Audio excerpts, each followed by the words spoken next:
মহানবী হযরত মুহাম্মদ সাল্লাল্লাহু আলাইহি সাল্লামের সময় থেকে পরবর্তী হাজার বছরের মুসলিম শাসন আমলে ইসলামী রাষ্ট্র ও সমাজ পরিচালনার কেন্দ্রবিন্দু ছিল মসজিদ। মসজিদ কেবল নামাজ পড়ার জায়গা ছিল না, বরং এটি ছিল সামাজিক, প্রশাসনিক, বিচারিক ও সাংস্কৃতিক কর্মকাণ্ডের কেন্দ্রবিন্দু। ইতিহাসের কাল পরিক্রমায় বর্তমানে সেই মসজিদগুলো নিজেদের স্বকীয়তা হারিয়েছে, পরিণত হয়েছে কেবল ধর্মীয় উপাসনালয়ে। তবে বাংলাদেশের নোয়াখালীতে অবস্থিত একটি মসজিদ মনে করিয়ে দেয় ইসলামের সোনালী যুগের সেই মসজিদগুলোর কথা। ইবাদতখানার পাশাপাশি একটি মসজিদ কিভাবে সামাজিক, অর্থনৈতিক, শিক্ষা ও সাংস্কৃতিক কর্মকাণ্ডের কেন্দ্রবিন্দুতে পরিণত হতে পারে তার বাস্তব উদাহরণ যেন এই মসজিদটি। নোয়াখালীর সোনাইমুড়ি উপজেলার পোরকরা গ্রামে অবস্থিত মসজিদটির নাম শহীদি জামে মসজিদ।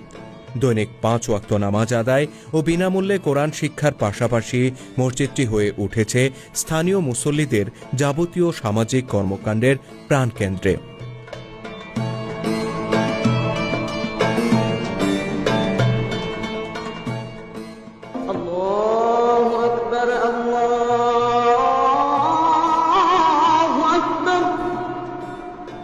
অপরাপর মসজিদের মতো শহীদি জামে মসজিদে রয়েছে দৈনিক 5 ওয়াক্ত নামাজ আদায়ের ব্যবস্থা।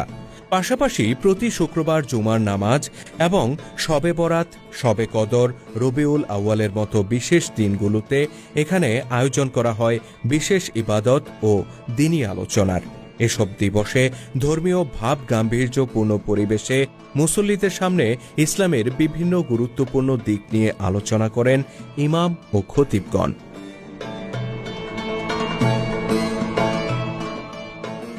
মসজিদটিতে রয়েছে মক্তব ভিত্তিক কোরআন শিক্ষার ব্যবস্থা। শতাধিক শিশু কিশোর সকালে মক্তবে এসে অভিজ্ঞ আলেমদের কাছ থেকে কোরআন পাঠ ও দ্বীনের প্রাথমিক জ্ঞান শিক্ষা লাভ করে, আর এই মক্তব কার্যক্রম পরিচালিত হয় সম্পূর্ণ বিনামূল্যে।